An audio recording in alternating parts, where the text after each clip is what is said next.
Hey, what's up? Yeah, so today we're actually starting off. We are making a robot face. Then this face turns into something more complex as we go along. You'll notice that I start off here using a blob technique just to kind of lay down my foundation.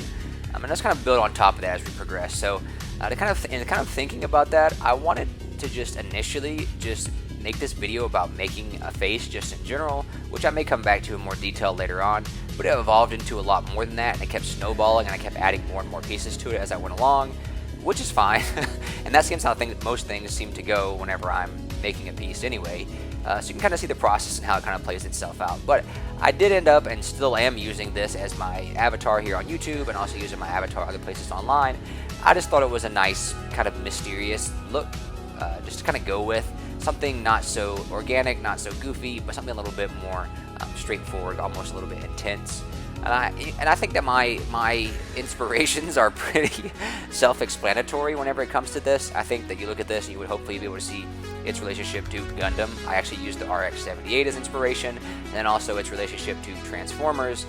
Just in general, I just wanted something that was more robotic and kind of a little bit more intense maybe than some of the other things I had made in the past.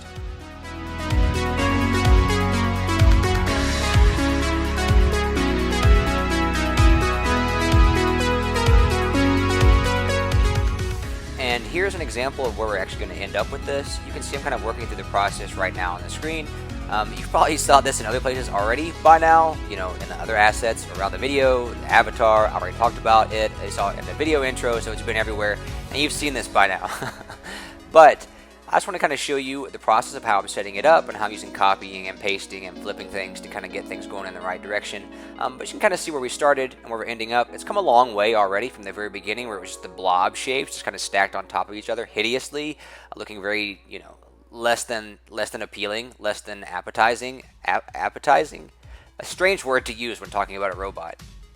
Anyway, so yeah, kind of progressing here and kind of seeing how things are played out. You can see this bigger version. We kind of made it to the tail end of this. This is right before I transition it into something else. I'm kind of just altering it into a bigger image, because I thought, oh man, it might be nice to be able to use this and build off of this and turn it into something else where I can see the actually whole upper part of the robot. And, well, I thought it would be neat, and I did do it. So then we're going to progress here a little bit more. Yeah, and it'll turn into something a little bit larger.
Here, as we venture out of this, you saw the example of the finished robot kind of lingering in the front there as we went throughout that whole process.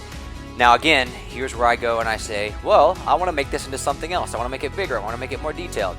And so I do it again. Now here, I was trying to think about elements that I might be able to add that kind of give it that futuristic vibe to it. Just make it feel like you're kind of like in this zone with this robot. You're living in this kind of like secret layer this robot might be.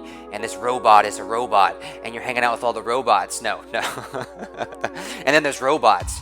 But in all honesty, I just wanted it to be something that looks like you were kind of more intimate in a dark space. With the robot, kind of like somebody's working on it, or you can see things, or kind of like a visor view of some kind. I'm just kind of setting up some kind of hologram frames here, and other pieces and parts will have animations to them. You'll notice at the bottom of the screen now, I have a bunch of different layers that I've added in the process of this, and all these little different pieces and parts are on different layers, just to make it easier on me animating it later on. Now this process probably was not the part that took the longest, but it definitely took a little bit longer, maybe than just making the overall robot itself. Just kind of fleshing things out, figuring things out. Part are all the jittering and like zooming in and out constantly, but just constantly moving around to different pieces and parts. I think that it's often easiest whenever you're making a piece like this, especially it's a lot bigger, instead of just to focus in on one zone, to kind of just move around the piece as a whole.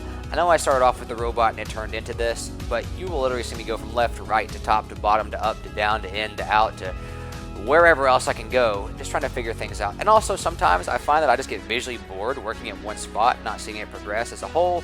So I just like to make laps around it and then kind of just hope that it turns out okay when it's all said and done with.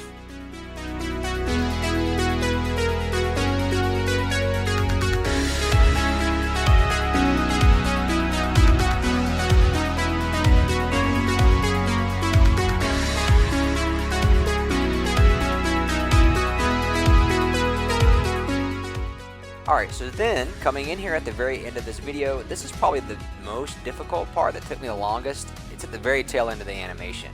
It's actually getting this robot rotating and spinning, or at least to make it look believable as if it's rotating and spinning. I'm actually just setting up the robot itself here. When I initially set this up, I didn't really have a plan to even make it spin. I thought I just might have it be like a little scanner, like pieces and parts maybe like blinking and flashing or something. So I kind of stepped in a direction that was a little bit unknown to me. I've made objects spin before, just not a robot or a human form. Now you can see down here in the bottom right hand corner of the screen, this is how the animation actually plays out when it's all said and done with. And getting to that point took a little bit of ingenuity, and you can see it maybe it's not the most fluid, or maybe it looks okay to me, honestly. I think it looks pretty good for what I knew how to do, which is copying and pasting and moving some elements around. But here is the final animation.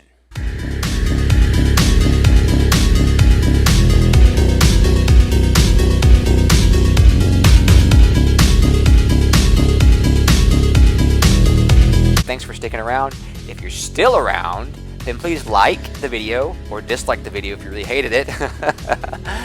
Subscribe if you like videos like this, and hit the bell. Hit that bell. Ding dong. Bye, guys.